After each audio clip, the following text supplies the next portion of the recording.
In the 1920s and 30s, Harlem operated as a thriving, self-contained black cultural hub. Because it was almost entirely neglected by official law enforcement and city services, the neighborhood essentially ran itself. Into that vacuum stepped Stephanie St. Clair. Known as the queen of the policy rackets, she built a highly organized local empire. This flowchart illustrates the mechanics of the numbers game, a street-level lottery that St. Clair controlled. Residents would place wagers of a few pennies or nickels.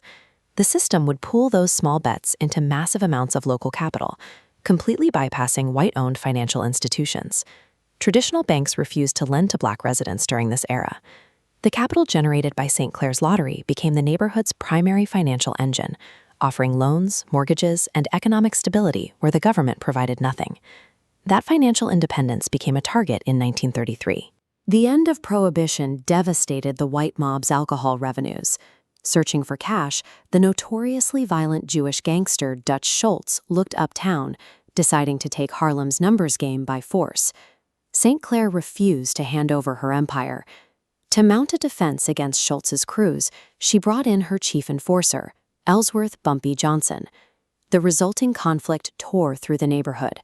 Schultz's armed invaders and St. Clair's operators fought a brutal, street-level war, leaving dozens of casualties behind. This was a fight to protect Harlem's economic sovereignty from an outside colonizing force trying to drain the neighborhood's wealth. The massive amount of blood spilling onto the sidewalks began to attract high-profile prosecutors. That unwanted police heat threatened to expose the broader New York underworld. This caught the attention of Lucky Luciano, the architect of the modern Mafia. He had recently consolidated national organized crime by creating a governing corporate board called the Commission. Feeling the pressure, Schultz hatched a rogue, desperate plan to assassinate Special Prosecutor Thomas Dewey. Knowing a dead prosecutor would bring the full weight of the federal government down on the syndicate, Luciano made a swift executive decision. He had Schultz assassinated first. As Schultz lay dying of a gunshot wound, Stephanie St. Clair sent a telegram directly to his hospital bed. It read, "As ye sow, so shall ye reap." Luciano's lethal intervention sent a clear message. The Italian Mafia operated like a national corporation, and they prioritized their bottom line over chaotic local feuds.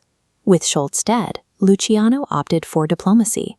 Instead of conquering Harlem by force, he approached Bumpy Johnson with a corporate franchising deal. This organizational chart maps out the baseline mechanics of their agreement.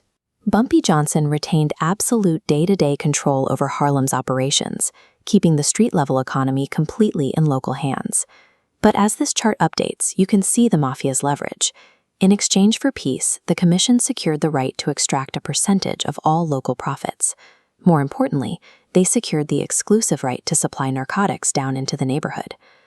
Bumpy used the criminal wealth he accumulated from this deal to build a social safety net. He paid rents for families facing eviction and distributed turkeys across the neighborhood during the holidays. He engineered an impossible balancing act.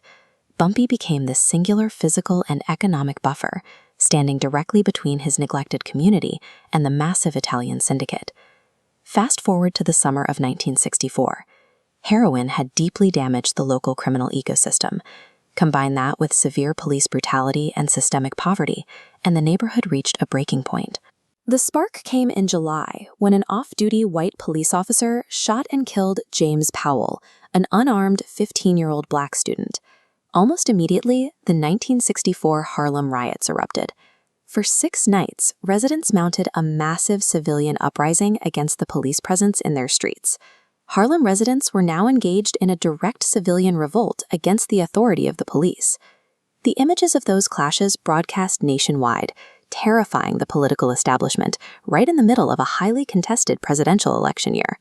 Conservative candidate Barry Goldwater aggressively leveraged the riots, campaigning on a platform of strict law and order and the looming threat of urban street violence. President Lyndon B. Johnson executed a massive political countermove to secure his election.